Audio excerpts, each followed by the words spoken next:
আমার সাথে যা হয়েছে তা শুনলে আর কোনো দিন ছাদে যেতে চাইবে না, চাইলেও সন্ধ্যার পরে মোটেও না। ছাদে আমাকে সবসময় একটি ভূত আমাকে সবসময় বলে যে আমায় সহায়তা করো।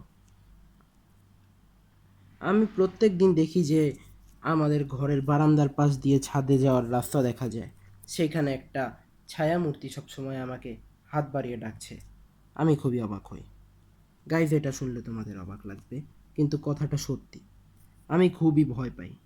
আজকে আমি তাকে অনুসরণ করে ছাদে যাওয়ার পর সে আমাকে তার ছায়ামূর্তি হাত দিয়ে টেনে নেয়।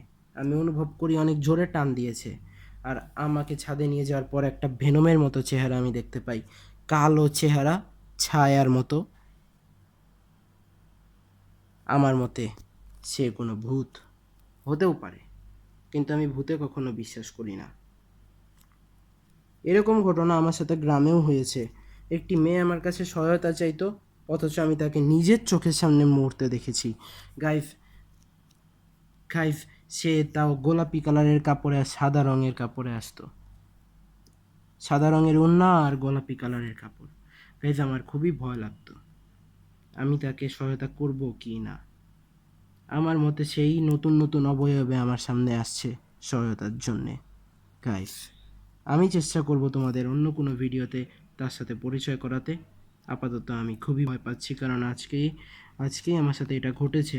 আমি রহস্য সলভ করতে যখন উপরে যাই তখন আমাকে ও হাত ধরে টেনে নিয়ে যায় ছাদের মধ্যে।